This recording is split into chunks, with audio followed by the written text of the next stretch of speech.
door there. So one of the women, you got the.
Barb, do you see a flag anywhere?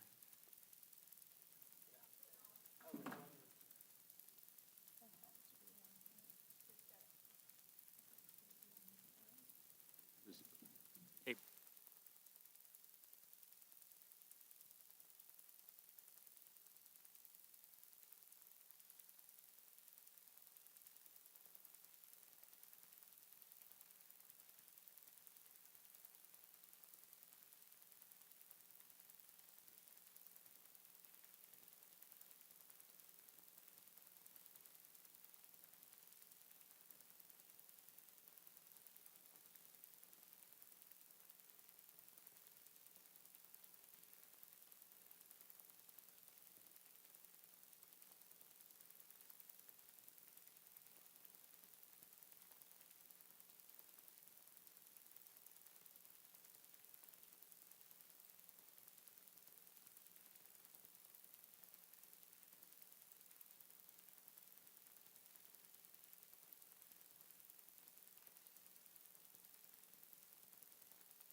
To the flag of the United States of America and to the republic for which it stands, one nation, under God, indivisible, with liberty and justice for all. I'd like to welcome everybody to our meeting tonight. We have to finalize our agenda for the meeting, and we have one item to add as the third discussion item, and that would be a FOIA fee appeal. Outside of that, are there any other changes to the agenda as presented? None from administration, Randy. Thank you. Is there a motion, please? Yes, Mr. President, I'd like to make the motion that we approve the agenda as amended. Second.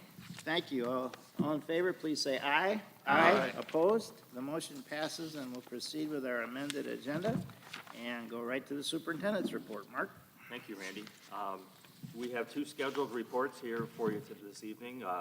One is the bond project update, and the other is an update on our architect and construction manager selection process. So I'm going to ask Johnny Edwards to come up and cover these two items for us, please.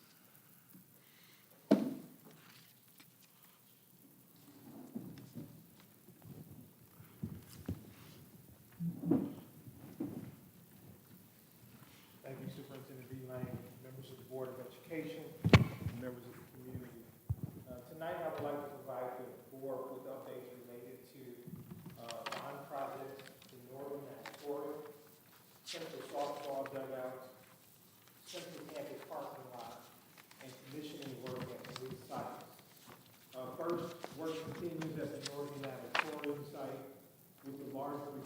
pond which sits behind the facility. After testing by the engineers and analysis by the architect and construction manager, it's recommended that we install 3 leaching basins to help with the drainage issue. This installation will begin soon. On the inside of the natatorium, we're still finalizing some punch list items. We've installed handrail pieces, locker door latches, a water meter, and we've installed cores on the doors. This work was completed in time for the wonderful dedication that was held last week at Northern Natatorium. All of the furniture for the natatorium has also been delivered. We're missing one last piece of equipment that will be delivered any day now, and that's a mobile set of bleachers for the swimmers to sit on while they are on deck. The second project is related to the softball dugouts at Central High School. We've had a site coordination meeting. The athletic program has removed their equipment in preparation for demolition. The demolition of the dugouts is scheduled to begin next week, and the construction will begin the following week. This project is scheduled to be completed in November. Thirdly, related to Central's campus, upon the arrival of parking lot light poles, the new parking lot area will then become available for usage. The delay is due to the supply chain. Then finally, commissioning is complete at Central Middle School and West Middle School, and we are waiting for the final report. And the commissioning at Northern Natatorium has begun. So those are the 4 areas that I want to update the board tonight related to the project. Are there any questions on any of those? Rework on that, is that our bill, or is that the architect's bill, or how is that all, how do, I mean, So the total bill for the natatorium isn't finalized because we have not completely released the project as 100% complete. But as we're working through this, it would be considered our bill. In testing of that material before construction, they check the soil level before construction. After construction, looked like new dirt and other information, other things landed in that site. The cost of that is roughly $3,000 per basin. So we would do 3 based on the engineering testing to take care of that drainage. so we're going to have 10 grand extra into it, is what you're saying, approximate? We're going to have another $10,000 into it, roughly, okay? It's not astronomical number as far as that goes, Not okay? compared to total cost. Right, I mean, right. We don't want a duck pond there all the time, though. That's correct. Right. That's why we want to address that. Correct, we don't want a duck pond. It gets too cold. And will the addition of those leaching basins offer us the opportunity not to put a fence around that area? Or do we know that yet?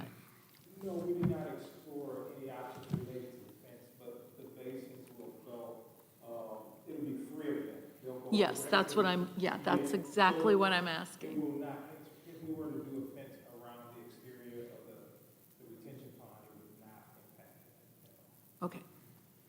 I don't want a fence. No, I think if you think of those as dry wells, they're sunk So they're underground. just underneath that will enable it to then further drain down to avoid It'll first having drain to- into those. Yes. Well, depending on the design, there are oftentimes sometimes they're overflow and sometimes they're flush with the Right. surface, so I haven't seen the Yeah, final it'll design. be a little covering right over the top of each one. But Great. it won't require fencing. We're not Great. changing any slopes or grades or Great. anything on that. Thanks. So let's move to our next update. With the passing of the 2021 elementary bond, we've established a timeline for securing the architectural and construction management services. These recommendations will come to the board for approval as they did prior bonds. To accomplish this, we've enlisted the services of Plant Moran. Plant Moran will provide PCS administration with the request for proposal process leading up to the board's approval of the selected parties. Tonight I am joined by Doug Phillips, who is the Senior Vice President of Plant Moran. Doug will give you a brief overview of Plant Moran along with some information related to our next steps. And then Doug and I would be happy to answer any questions from the board at the conclusion of this presentation. Doug? Thank you, Johnny. Okay, I'm going to stand up because I just feel a little more comfortable talking to all of you. It's nice to see everyone again. It's been a little bit since I've spoken with the board here. So I'm Doug Phillips, as Johnny mentioned. I'm with Plant Moran CRESA. The CRESA stands for Commercial Real Estate Services Agency. We provide consulting to customers and clients on real estate and construction related matters. So that's really the division of the organization that I'm part of, and I'm going to share a little bit about that. I'm sure many of you are familiar with Plant Moran as a whole. We did use the chalkboard font since this is an elementary school program, even though we do know that chalkboards are no longer the thing. So a couple of things I wanted to highlight about our organization and our depth of experience. So personally, I bring a lot of experience with Portage schools to this from working on the last program. Plant does a lot of K-12 school project advising across the state of Michigan, and I personally have been here in the Kalamazoo community for 30 years doing professional construction and real estate projects around the whole West Michigan region, and again with the last bond program pretty extensively here with the district. We have worked for over 30 school districts in the state of Michigan in a role such as this that we're starting at this time with Portage schools and put in place over $3 billion worth of physical improvements in that process. So quite a bit of that. We provide a wide range of real estate and construction services to our clients. They're kind of divided into three areas. Real estate consulting is one area. Tenant and buyer negotiation and work along those lines, getting leases put together and things like that. Those are the first two buckets. The third one is really the owner's representation role, which is what we're doing here with Portage Schools. And it's really the first two bullet points that we've been retained by the district to support you on, and that is team selection process as well as the contracts that go with that, helping to negotiate good contracts for those services. There's a myriad of other roles within that owner's rep space that the district has utilized in the past on bond programs, but for the time being, we're only engaged for those first two pieces. So what's owner's rep? Why do clients use owner's reps? A lot of organizations like this school district frequently will come upon a need to do a major capital program. But you're not a big enough organization to have people that are experienced professionals in that role on your payroll. So we come in and supplement owners' staff with the expertise necessary to do that. And we do it to help manage risk. It's all about the risk. Mitigating risk, insuring against risk, transferring risk, making sure the contracts are distributing the risk of the project correctly, and then avoiding risk, which is really the whole part of owner's representation on a construction project like this. And what that really means is planning the work in a way that it is efficient and effective, and it meets your goals with the minimum amount of disruption to your operation, avoiding risk, finding the best way to accomplish the project, and that's where we come to the table. As I mentioned, we've worked for over 30 school districts in Michigan, and these are the top 50 school districts. You can see in the red box is Portage Public Schools. I think it's number 24 by whatever year these metrics were. We've worked for all the blue shaded districts on this program, including numerous ones right here in West Michigan, including Grand Rapids Public Schools, Zeeland, Grand Haven. Let's see. We're currently working with Lakeview and Battle Creek. They've got a major program to redo their middle school and make improvements at their elementary schools. We're working at Caledonia right now, and also working with KRESA right here in Kalamazoo on the new career and tech education facility. So if you want to know more about that, you'll have to ask Randy, though, because I'm not allowed to share those details yet. So, okay. Enough about plant. So what is our role here at this time with Portage Schools? So we're here to assist in the selection process for the architectural engineering and construction management partners for the elementary bond program. So what that means is we're going to help make sure the best teams are chosen to assist you in this project. So we do that for a lot of our clients, and we do it through what we call a criteria-based selection process, where we sit down with your organization and we talk about what are the things that matter to you to make this project successful. We've already started having meetings with some of the administration. They've formed a committee of key staff within the organization that are going to be part of this process. We have a kickoff meeting with that group this week on Thursday, where we'll be reviewing a draft of those criteria and getting their input and buy-in to what's going to make this project a success. If you recall from the last program, there is a basic tenets of, I'm drawing a blank on the term. Mark, what was the guiding principles? The guiding principles for the last program. Those have been retained and are going to be brought forward with this program.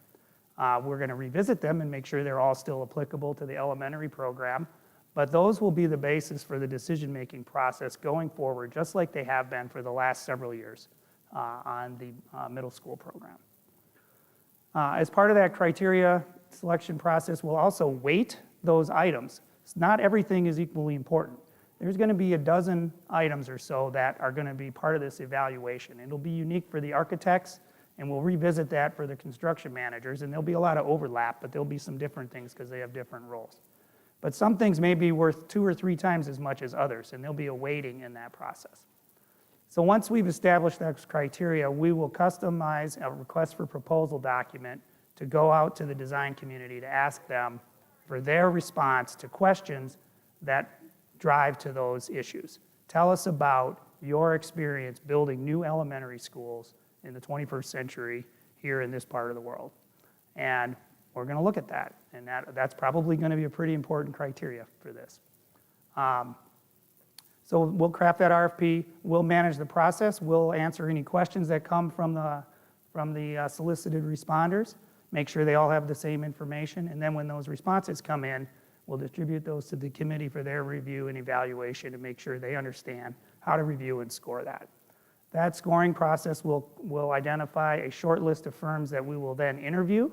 The committee will be in those interviews, and then we will once again come together, go back to those criteria, and rescore. Now that we've met the actual people that are going to be on the project, not just read what came in the book, and determine who is the right organization for this program for Portage Schools. And then we'll write a summary of that recommendation from the committee and bring it to the board for your consideration. So what's the timeline? This is a 3 or 4 month process. It's already begun, but upcoming is the kickoff meeting on Thursday with the committee, where we will do those tasks I just discussed. By the end of then next week, we'll have a draft of the RFP put together. That's also in review with the district's legal counsel, as well as the proposed contract for the work. We share the contract with the firms along with the RFP, so if they have any issues with the contract, we find out up front, and not after we've chosen them and we've lost some of our negotiating leverage. The proposals, the RFPs will go out at the end of September. They'll have a couple of weeks to respond. We'll go through the scoring process on the architects. Then we'll shortlist for interviews. The week of October 18th, we'll do those interviews. And then depending on what sort of follow-up, frequently there's follow-up after the interviews that we want to do. But if it's a short list of items, we'll be bringing you a recommendation for your consideration at the end of October or the first meeting in November for the architects. The CM process will be very similar. There'll be a slight stagger to it. We'll start it about 3 weeks later, and then we'll come back with that recommendation for your consideration right before Thanksgiving. That's the program of our services. Once we have identified and you've made a selection, we'll then assist the district with getting those contracts put in place so that the real planning work for building this program can begin. Questions? How long have you been with Plant Moran now? How long have I been with Plant Moran Cresta? I started with them in March. Okay. So, and then how many different, in our geography, how many different architects have they picked, and how many different construction managers have they picked? In this part of the state, we've probably done this process, if you drew a line from like Lansing to Grand Rapids down to Lake Michigan, we've probably, at least a dozen different districts over the last decade, we've been through this process with. Most recently, I just finished the construction manager selection process with Grand Rapids Public Schools on a high school renovation. We did the architects back in the spring. We did the design firms for K-Reese's project in May, and we'll be doing their construction manager selection in January. Okay, but I guess I'm asking, in the world, how many do you think architects will bid on this thing? And then, yeah. and how many different have you guys chosen? Sure. Oh, yeah.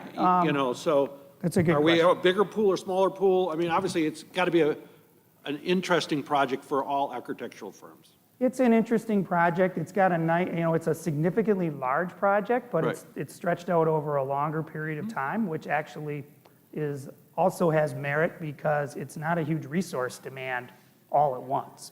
So it's more almost like a 10-year annuity of a project opportunity. So we expect we're going to have strong interest. There are a half a dozen design firms just right here in the Kalamazoo community that are very experienced in K-12 projects. And then within the state of Michigan, there's probably another dozen or more that are adept at this kind of work. When this process was done for the middle school program, the prior program, we did get interest, because I was involved back then with another firm. There were firms from out of state that came in and proposed, but we did not. I know at the time the district didn't find those compelling, and because of the distance, because it's very much a hands-on process, their costs were not competitive. So we think it'll be very much a regional audience of firms. Doug, can you speak a little bit to the RFP itself and some of the things we discussed about how we have to compare apples to apples Yes. and how that's designed? Sure. Because what we're talking about is professional services, and it primarily consists of the time of the staff of the firms that we're hiring, their metrics for proposing on this work is really about how much staff time is this going to take, which is also tied to the linear duration of the program. So we've been working to, in order to then compare these firms, equally, we have to give them a basis to place on that so that we don't have one firm thinking they're going to do this all in the first 3 years, and another firm thinks it's 6, and another firm thinks it's 9 or 10. So we're going to direct them specifically. This is the duration. This is the sequence we want you to base your proposals on. Now, once we have the teams on board, we'll reevaluate that with everyone at the table that's involved in planning to make sure we have the best plan. But we'll use that comparison to make sure that we're looking at them all equally. We're going to spell out the prototype concept that was used to develop the bond so that they understand the size of buildings we're talking about. And basically we're at 450 and 600 student buildings, and that we may have a possibility of a stacked configuration, 1-story or potentially partial 2-story. But we'll spell that out in the RFP, so again, they have a very clear understanding of the amount of work we're asking them to do. And then similarly, on that prototype concept, on the design side, there's opportunity for efficiency there, and we want that reflected in the proposals. So I asked Doug to speak to that just because once the RFPs are on the street, people are going to see those and draw conclusions about, well, this is not what we thought we were going to do in this sequence. So it's not etched in stone that that's a sequence, but it gives us a basis to compare everyone. Mark and Johnny and I have spent some time in the last couple of weeks trying to decide what is the sequence of the buildings that we want to use for the proposals. And we made sure we put on, this is for proposal purposes only, because that may not prove, once the whole team is assembled, a better sequence that is more efficient and returns a better end product might be landed upon. So this is the proposal-only schedule.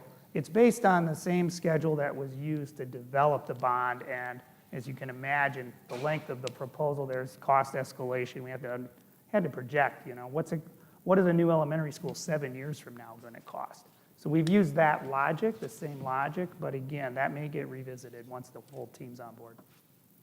So to Mark's point, we hopefully people won't be jumping to conclusions that this is cast in stone because it's far from it.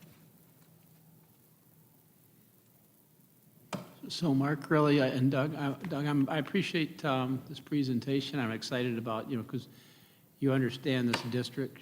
So it's a unique situation because I think we're very fortunate to have this put together because some of us up here understand we tried to be architect evaluators about, maybe 7, 8, 9 years ago. And, we really shouldn't be doing that. But I think we've got some really good people here, and especially having you, I'm really excited and comfortable with this. Great, thank you. Thanks. Yeah, Doug, glad you're on board. Appreciate it. And, man, I think the whole board is impressed with the speed at which this is taking off. I mean, the election was August 3rd. We're moving down the road here. Having those ed specs put together ahead of time is helping us too, so. The ed spec is a big assist in this process, and we're using it we're following it closely in this RFP process as well. Absolutely.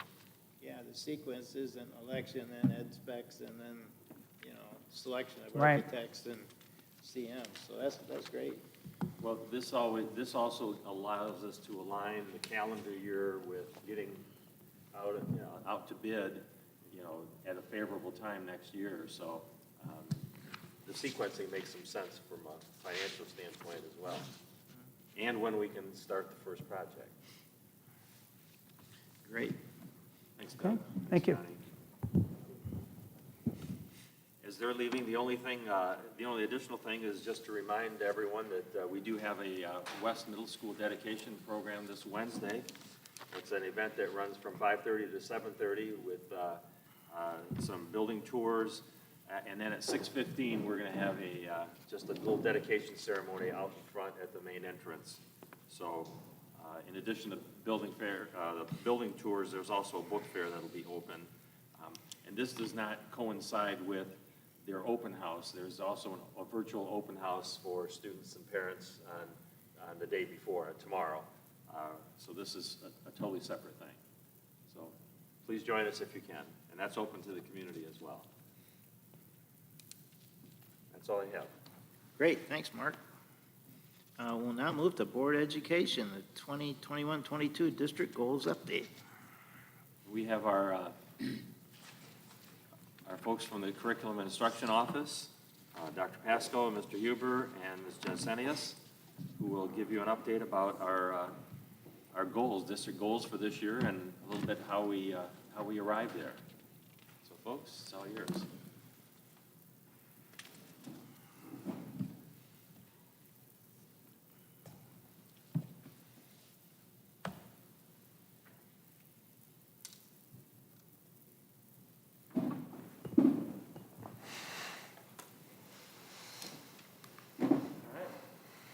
Good evening, Superintendent Beeling, Trustees. As part of our fall goals presentation, we'll be sharing the following with you this evening. We'll look at takeaways from the first few weeks of school, the pathway that has led us to establishing these continuous improvement goals that we'll present on tonight.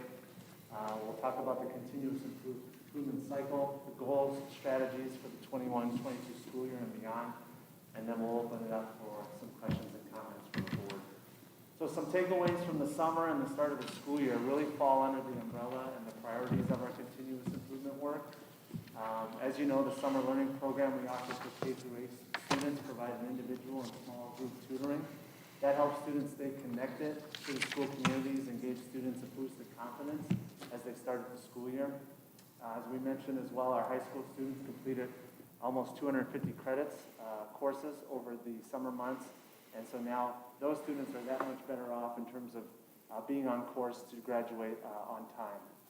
We also had a handful of high school students that participated in the My City program. I know we didn't talk a lot about that, but that was through K-Reese's Youth Opportunities Unlimited. It helped connect students with career pathways, the work experiences, and they got some pay with that as well, which we had one student in particular who did a really nice, I'm hoping I'm saying her name right, Saba from Community High. She was a senior, actually, and did a really nice video for K-Reese's. So I just want to thank her for doing that and for sharing her experiences in that video. after watching it, it really looked like it was a pretty beneficial program for those who participated. But as we all have visited buildings over the first couple weeks, we see a focus on supporting students and families, re-engaging our students to in-person instruction and our building protocols, strengthening relationships. We see student excitement to be back in person with their peers. We also see our students and staff doing their part to keep everyone safe as possible, and I just want to thank all the staff out there and all the students for doing their part. It's much appreciated. Additionally, building teams have started to bring back some of the initiatives that were sidelined during the 2021 school year that we know will make an impact on some of the goals and strategies that we'll share. So those are things like instructional coaching, rolling out our priority standards in math and ELA, our long-range planning for professional learning. You know, in the last year and a half, it's been a pretty reactive mode in terms of what we've been able to provide our teachers, but now we're starting to look at long-range planning and how that aligns to support our goals. We recognize there was learning loss for some students over the last year, and we're mindful that our culture and climate was also challenged with all the barriers that COVID has brought us. So the tough decisions that we all had to make, we know that's impacted some internal and external relationships, so there's some repair work needed, which we're going to prioritize and make sure that that's a focus moving forward.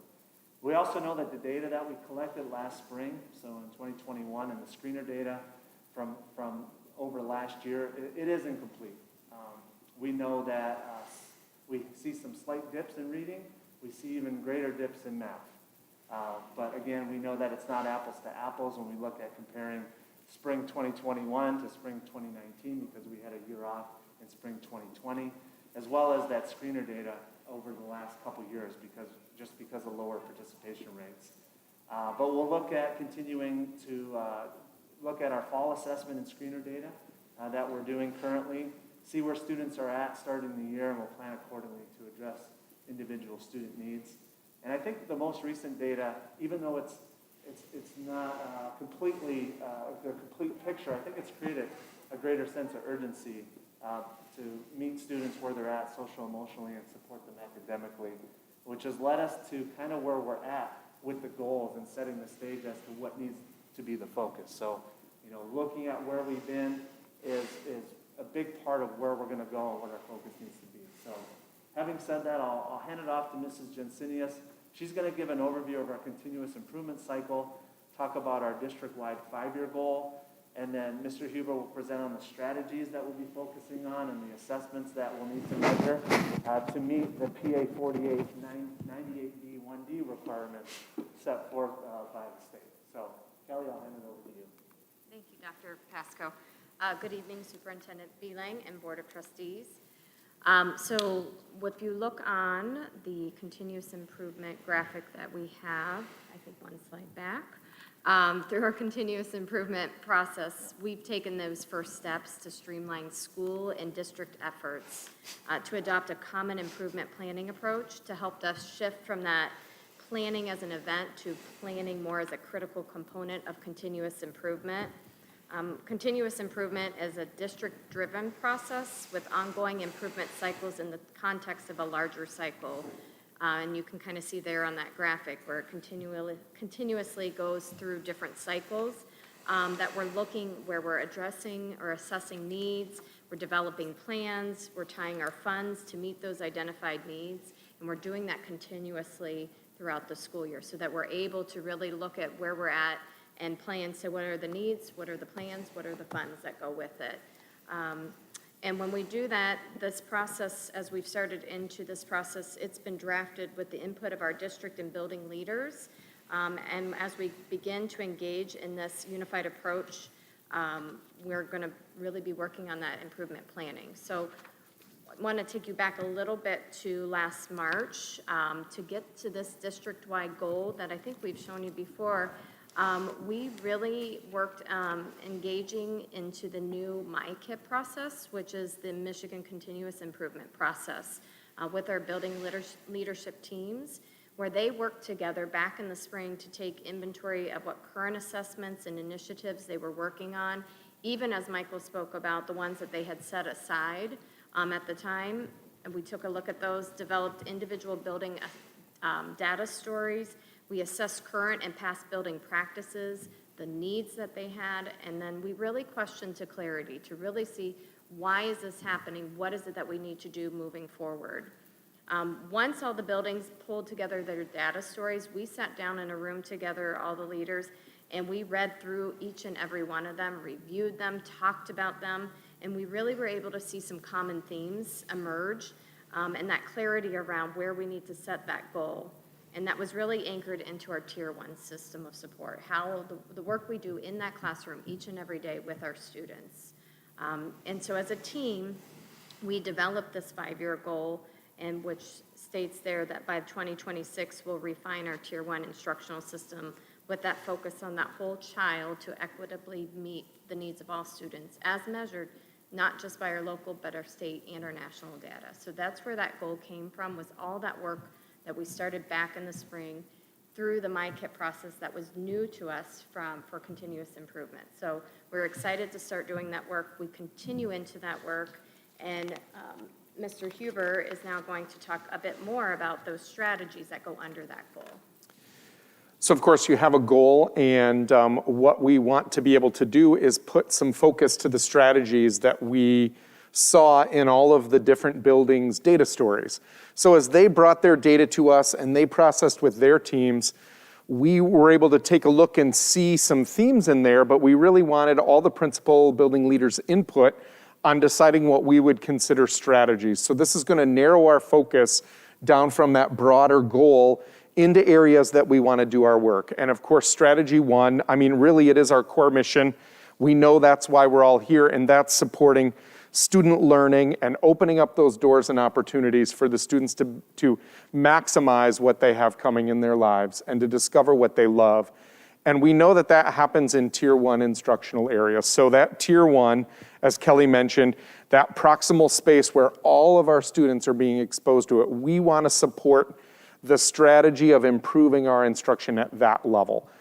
And then we looked at a second strategy. We know that as students return to the classroom, we know they're going to need some support in our climate and culture. Just for an example, in our middle schools, no students currently in our middle schools have had a full year of middle school in the building. So they've only experienced middle school through a series of, even our current 8th graders had a disruptive end to their 6th grade year, and they really haven't been back for a full year of what we'd consider in-class instruction since then. And so we know that there's some culture and climate that we want to work on with our buildings. In fact, it really was our building principals who noticed this. At the high school level, it's only our seniors. And in our elementaries, it's our 3rd, 4th, and 5th graders. So there are a lot of students. We want to make sure that we have a culture and climate that's ready to do that, that's safe, welcoming, and growing, that builds some good community in those spaces amongst those students. And so that's what, when we met with principals, we were able to tease out these strategies. From there, we build into activities with them. What are those actual things that we're going to do, and what's the plan to do them? So for instance, I'll give you the middle school, one of their activities. In fact, it's their prime one around strategy 1. It's instructional routines that they want to both equip the middle school staff with around active engagement, text writing frames, and some vocabulary work, some key areas that we know students need to be successful in those classes. So that's an activity in that first strategy. But these two strategies and the work that we're doing are all going to be combined into our MyKit plan. And then since it's continuous, it isn't we set it now and just keep referring back to it, but we improve on it and we adjust it and change it. And so that's kind of our look at how our activities build into, how our goal builds into our strategies, and our strategies turn into the activity in the classroom space. We do have some requirements. Public Act 48 this last spring, late spring, early summer, is an act that had a lot of funding attached to it for different funding relative to ESSER money, as well as just general funds that are allocated to help support instruction. But inside of there are two sections. There's a 98B section, and the 98B section references a 104A section. So two different sections of this Public Act, and they're actually connected to our extended COVID learning plan from last year. And so it really is having us take a look at and compare our plan from last year and the goals we had included around our NWEA expectations at the middle level and our Acadians and NWEA at elementary. And I know that we had a lot of questions from you as trustees around how are we approaching that? Is that a strong enough target? And so that goal is required to come back up again this year. And so for our K-8 students, what you can see there in the green box are the things that we're required to assess on. And that's our reading and mathematics using the screeners that we have that have been approved in those spaces to ensure they're meeting those targets. You'll see the percentages I've listed in the next box down below that. In the blue box on the right-hand side, those are extra assessments that are part of what we bring to you, either in monitoring report 1-1 or just preparing for our goals. We have a lot of PSAT optional assessments this fall, and we also have some that are required, and I've labeled both of those in there. And those get connected to spring assessments as well. We want our students ready and prepared, and one of the ways is to give them exposure to the assessment in our classrooms. So those goals need some benchmarks attached to them. Last year, we know we set those in an area where we thought it was very attainable, and in many of the grades, we exceeded that. This year, we're back to where we've set our benchmarks traditionally, which is around 85%, especially around our literacy areas. And we want that same benchmark for our mathematics and for our 6-8 reading and math as well. So we're back setting our expectations where we would have had them pre-pandemic in our monitoring reports and or just in our goals in general that we've had internally. So all of those, the Public Act also asks that we have them aligned to our state standards, and the 3 assessments I'm listing there are approved and aligned with the work that we're doing. So those are some required things under that Public Act that we wanted to make sure that we shared with you as a board. Okay. That's what we have for you all this evening. Any questions or comments from the board? I don't believe I've heard the term fast bridge before as a assessment. Can you talk about that a little bit? It's a new assessment for us that we are using just for mathematics right now at the K-5 level. It is what they would consider more of a curriculum-based measure, which is often called a CBM. And basically, it looks at the standards that are aligned to that grade level, and it would give the assessment based on those so we can identify whether or not only are they at benchmark, but we can dig a little deeper and understand what the key areas a student may need intervention and support on in order to make that intervention possible. So for instance, in some of our assessments, let's take MSTEP for example, we just get a score result, but we really get no real in-depth understanding about what a student might need to close that gap and improve that score. We get some general areas. This Fast Bridge assessment and the embedded components of its curriculum-based measure will give us those benchmarks to say, this student may need these elements in order to grow, and that seems to be where they need support and intervention at. So it's a tool to help us internally know where to focus. Yep, it is, and it has the same benchmark screener, but it adds in this component of progress monitoring and identifying the areas a student may need to work in. Thank you. I'll ask a question, and I'm going to drift just a bit, but I think then this sets the table for the data that you'll be bringing for us in future years in our fall monitoring reports on student progress. My slightly drifting question is, I've lost track of how this fall's monitoring reports are going to look. Did, with the pandemic, have things just been wiped out last year? Or will we be seeing much of what we've seen in prior years? Well, I think we definitely will dig into and give you as much comparison as we possibly can with the data.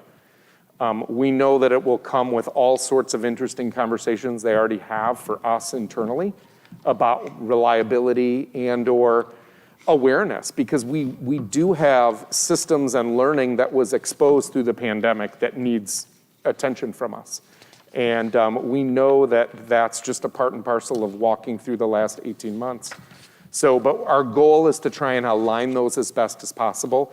And then when we need to make adjustments, of course, we'll work with Mr. B. Lang and the rest of you to make sure that monitoring report reflects not only our goal that we're sharing in MyKIP, but also how we're approaching that from a monitoring standpoint with our community and the end statement. Yep. Good, look forward to it. Thank you. But there is, some of the assessments that we use for our reports were not administered last year. Correct. Yeah, that's- So we're in that Yeah. same position we were a year ago, where we Yeah, don't yeah. have last year's data. Yeah. So we'll have to see what we can bring to you to show Yep. some student achievement. Thank you. Mark and team, I just want to express my appreciation. It appears to be a very thoughtful process. And this whole diagram, I love the illustrations, although it appears really busy, it's like it hits the mark. And it seems like a great roadmap for us to really approach a lot of these issues. So obviously you guys have been working hard, and I appreciate it.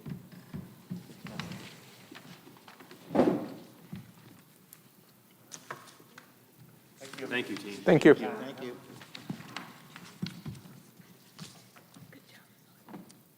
Okay, we'll move to our comments and communications section. First, are there any citizens who wish to address the board this evening?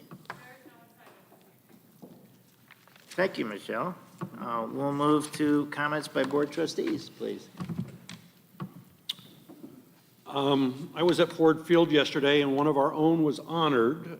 Coach Pete Skirmerhorn was on the main screen for Coach of the Year for last year. I mean, he is now retired, but didn't know that when my boys and I went, but that was very cool to see one of our own. And I texted him during the game, and he was there with his family and stuff like that. So he was back from Arizona to receive that honor. Thanks, Kurt. Anyone else? I'd just like to share a small story. I now have 2 kids in college, and I repeatedly hear how prepared they are compared to their peers. And they're very appreciative of all the great staff in Portage schools for getting them where they are, because they're like, Dad, school isn't as bad as I thought, but my friends are struggling. And that's just something that we can really celebrate. So I'm on the front lines with kids in school, and I'm just hearing lots of great things. You know, my kids are applying themselves, but Portage Public School is a great foundation. So kudos to Mark, your team, and all the staff, and all the great people doing great things for kids. Anyone else? Okay, we'll move to the consent agenda on page 8, and all we have this evening is the August 23rd, 2021 regular business meeting and closed session minutes. Are there any exceptions to the minutes as presented? Hearing none, the minutes are approved as presented. And we'll now move to assurance of district performance. We have 2 monitoring reports tonight. The first one is 2.6, asset protection on page 31. Is there a motion, please? President Van Antwerp, I move that the Board of Education accept monitoring report 2.6, asset protection, as a reasonable interpretation and evidence of compliance with policy. Thank you, Terry. Is there a second? Thank you, Keith. Mark? Thank you, Randy. This report has 10 subsections to it, and there have been no revisions, first of all, to this policy or to this executive limitation since the last report, and my interpretations remained unchanged. And then this report has been updated to reflect what's happened over the past 12 months. Things pretty much have stayed the same. There are a couple of areas that I just wanted to comment on.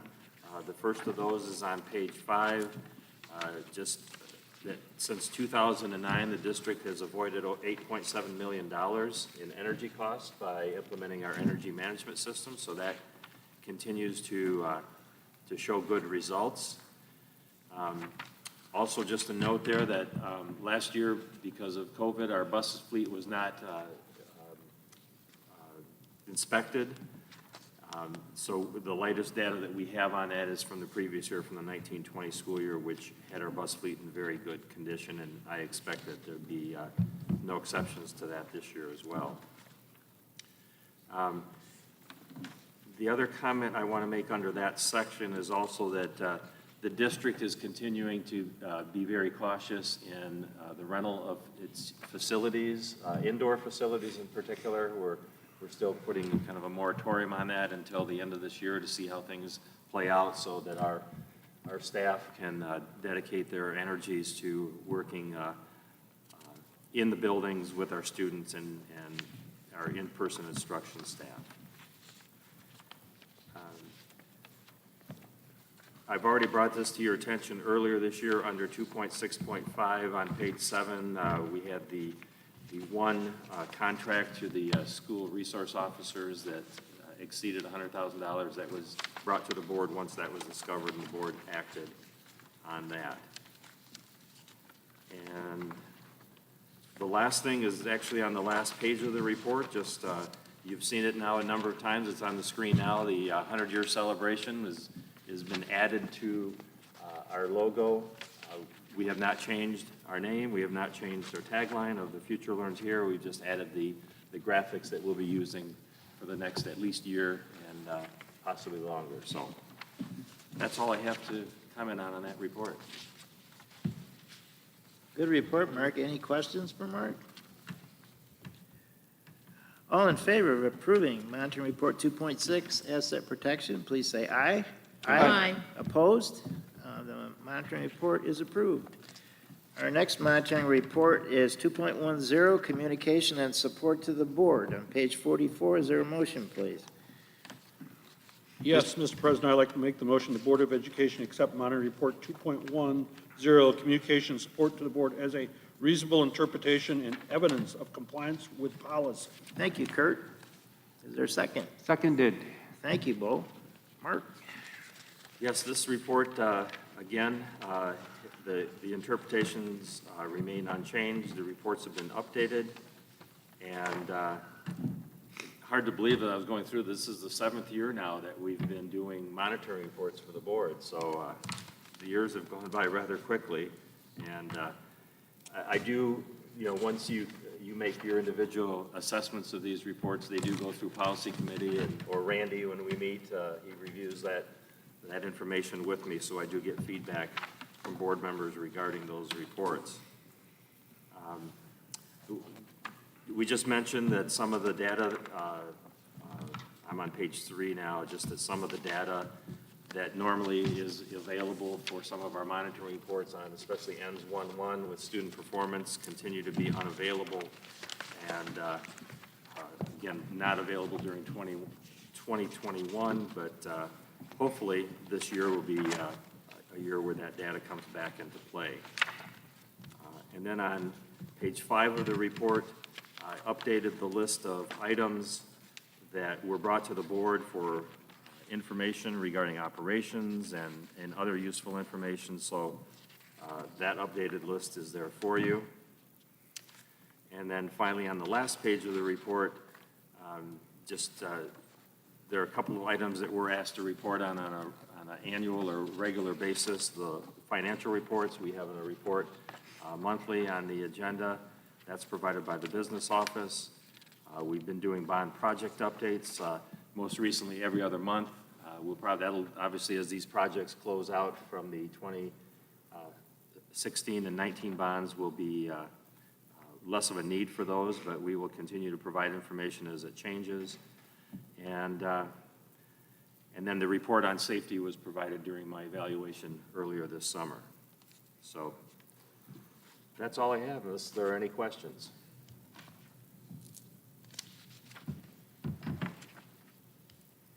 I just wanted to comment on 2.10.5. The superintendent shall not deny the board access to or be uninformed by a range of relevant perspectives, including staff and external viewpoints, as needed for fully informed board choices. And I just want to take my hat off to you and your team, the way you work through issues, and when you bring stuff to the board is assured that relevant viewpoints from a variety of places were provided and went into the input you give us, and we appreciate that. I just wanted to highlight. Yes, sir. Thank you. There's a great team, most of whom are out here today, that that really bring a lot of different perspectives to the table. And, you know, before a recommendation comes to the board or a decision is made, especially bigger decisions that they really have an impact across the district, there's a lot of input that goes into that from the team that we have. So thank you, team, for your input, your advice, and your feedback.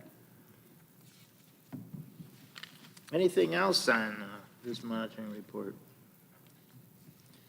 Okay, all in favor of approving monitoring report 2.10, communication and support to the board, please say aye. Aye. Opposed? The motion is passed, and the monitoring report is approved. Our next item is an action item.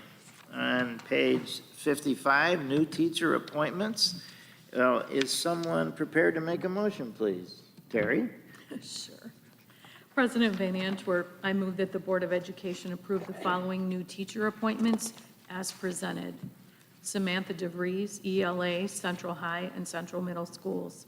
Candace Dominguez, Resource Room, Lake Center Elementary. Patrick Greeley, Math, Northern High School. Michaela Higgison, Young Fives, 12th Street Elementary. Jory Michaela, Kindergarten, Amberley Elementary. Melissa Messenger, Library Media, North Middle School. Amanda Myers, 4th grade, Woodland Elementary. Sherry Nicholson, 4th grade, Portage Virtual Elementary. Laura Richardson, 5th grade, Angling Road Elementary. Jessica Rowe, Young Fives, 12th Street Elementary. Carrie Stump, 2nd grade, Angling Road Elementary. Thanks very much, Terry. Is there a second? Second. Thank you, Celeste. Brad?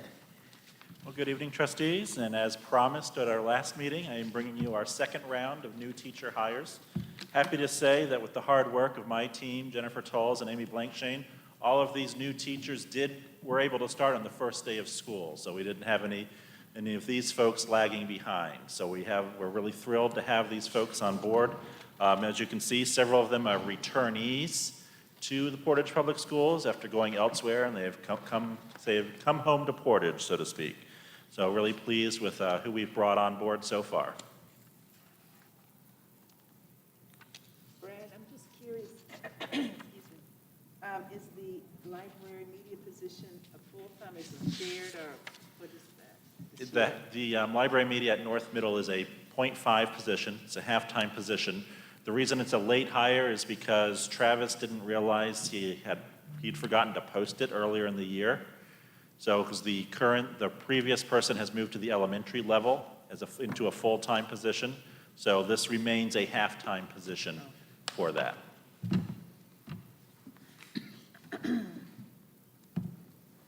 Any other questions for Brad? Okay, all in favor of the new teacher appointments, please say aye. Aye. Opposed? The motion passes, and we welcome the new teachers to Portage Public Schools. We'll now move to our discussion item, and that is the MASB Delegate Assembly. I don't know who's going to volunteer first to do that. Well, you all know what's involved, so if any of you have an interest, please let me know before the next meeting, and boy, we can get you approved in a heartbeat, okay? Okay. Our next discussion is naming of Mooresbridge Elementary Media Center. And I believe Zach's gonna... Zach Crouch is here, and looks like he's going to go back to the podium in the back.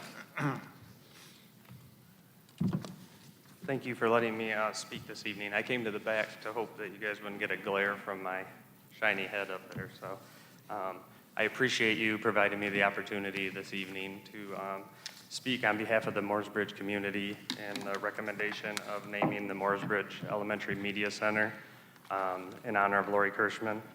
Lori dedicated 22 years of service to Mooresbridge, 9 of those as a principal. And after she passed away last year, many of us got together trying to figure out how we could honor her. And one common theme was her love for reading.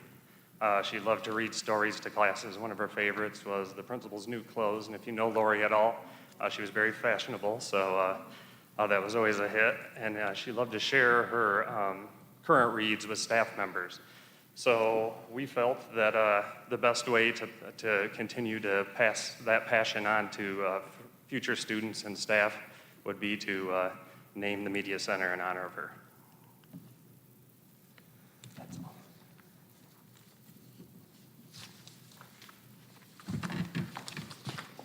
Any questions for Zach? Does this fit within normal policy Yes. as far as precedent? Wonderful.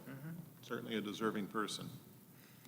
Yeah, this policy for the naming of facilities was recently updated, and it doesn't spell out a specific process other than people from the community, from the staff, can come before the board and bring us a recommendation, and that's up to the board then to consider from here on out.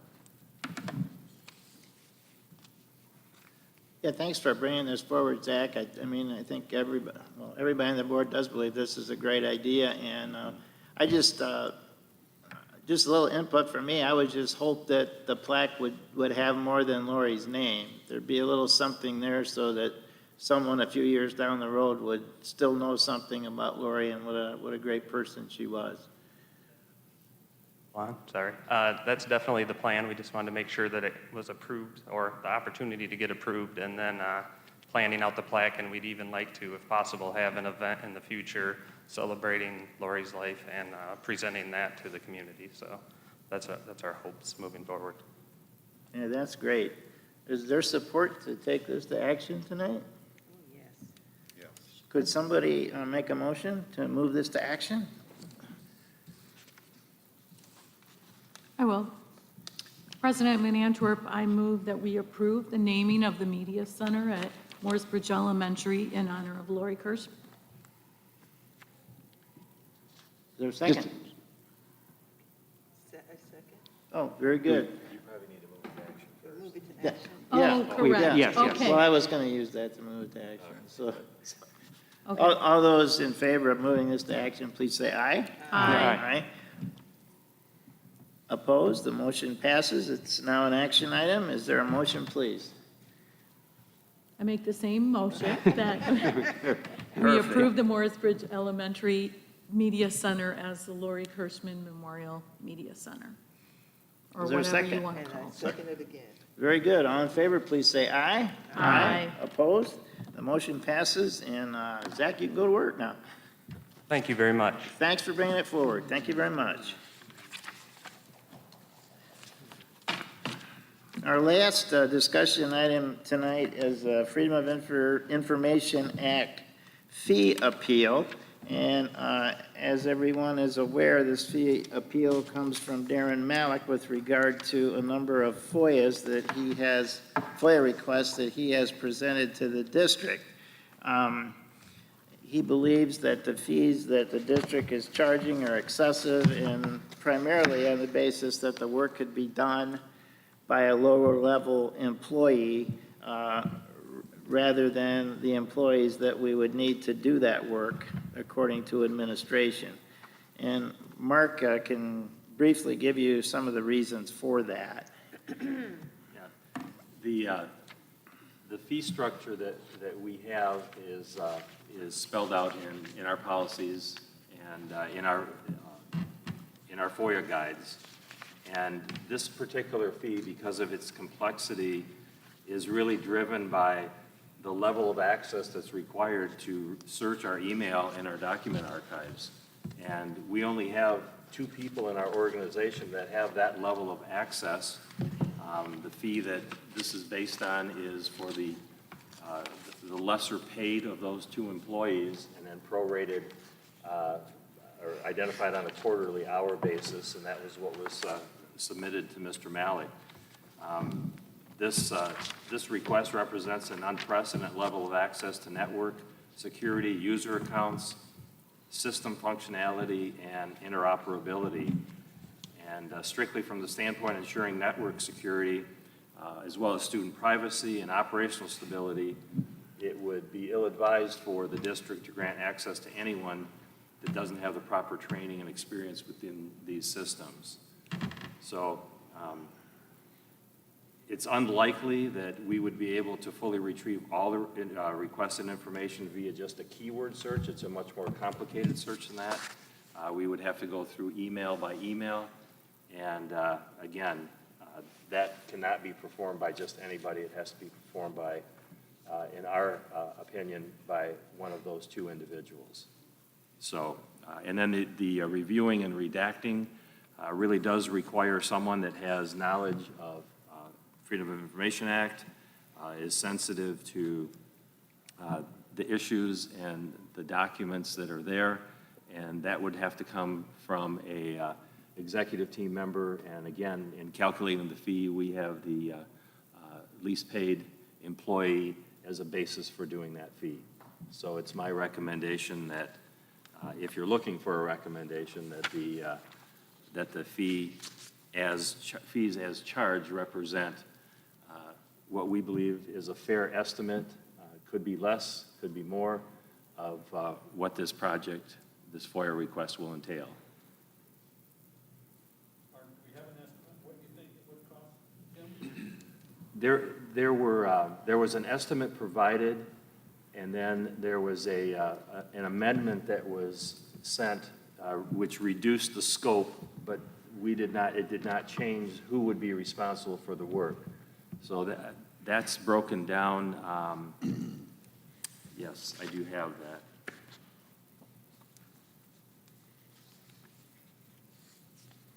I think the total request comes down to $1,960.80. The majority of that is with locating and retrieving the records. So under $2,000? Yes.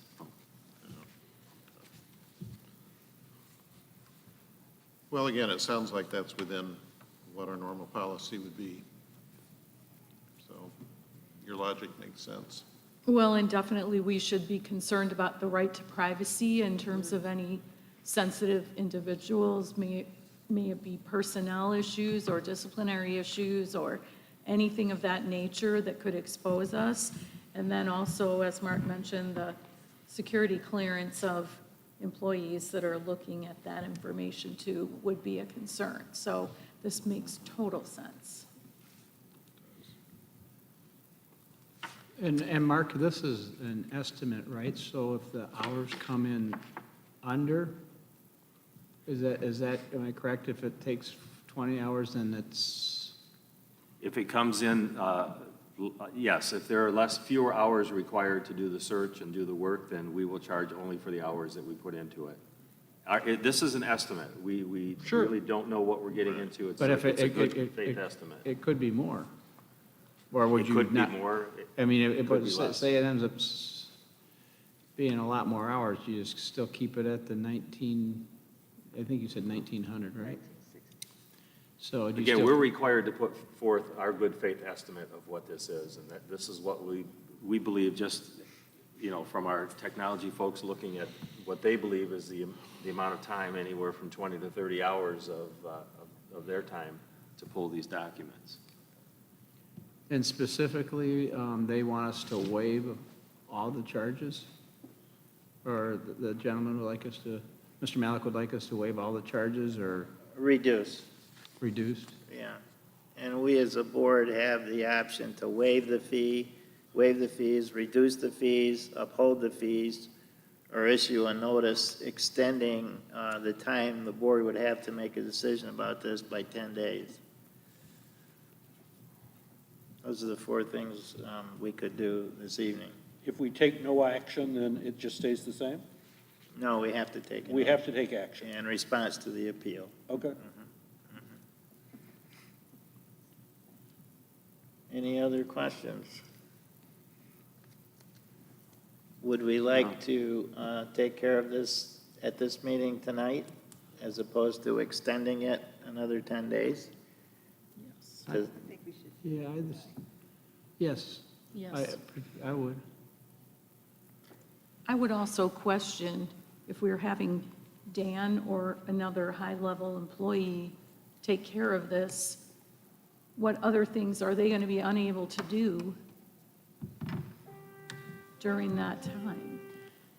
I'm not That- saying we yeah. can get away with not doing it, I just want to point that out, that means if we have any sort of technology issues, like we did last year, then that means, We have to be reasonable in our timeline for honoring or for fulfilling this FOIA request. So we don't have to, we're not obligated to stop everything we're doing and just focus on this. But, Okay. you know, so we do have to maintain day-to-day operations while we're doing this.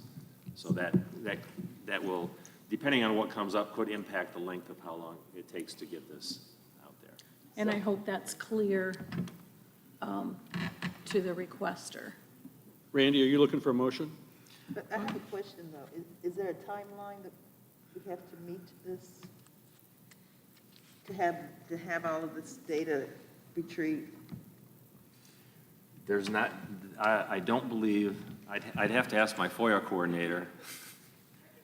She can, okay. Michelle is our, by the way, is our FOIA coordinator for the district. So once, so we don't have to begin work until we receive a 50% deposit. Once we get that deposit, then we are obliged to offer a good faith estimate on how long we think that work will take. And again, that will be an estimate. So it could take longer, it could take less, again, based on once we get in there. But we do have to provide that to say, we think it's going to take us 6 weeks or whatever, just as an example. So that's kind of the next step in the process.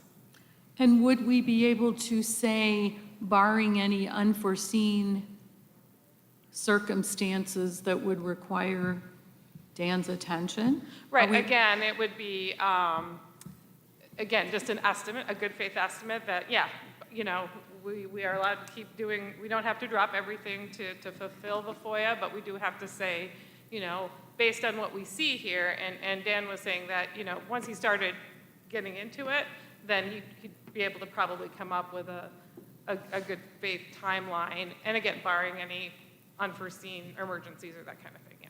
So that's part of the good faith part of it, yeah.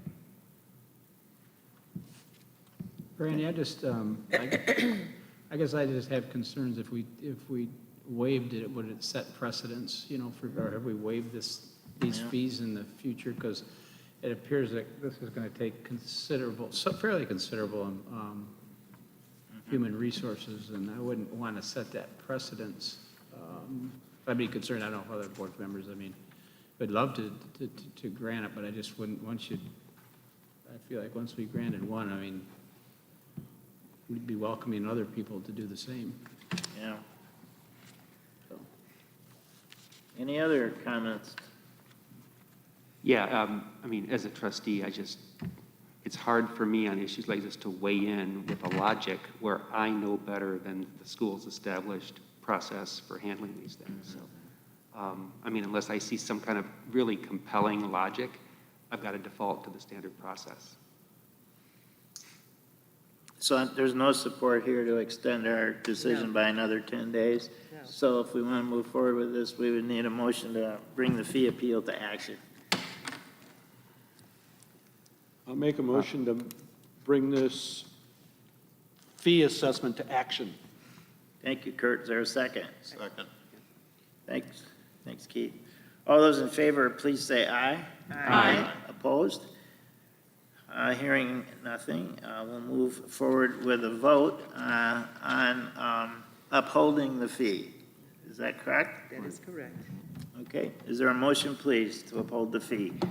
I'll make the motion that we stay with the fee that was quoted in our policies. Is there a second? Second the motion. Thank you. All in favor, please say aye. Aye. Opposed? Hearing nothing, the motion passes, and the board has resolved the appeal, and we are upholding the fee as presented by administration. And we have reached the end of our agenda, and we are adjourned. Thank you. Thank you.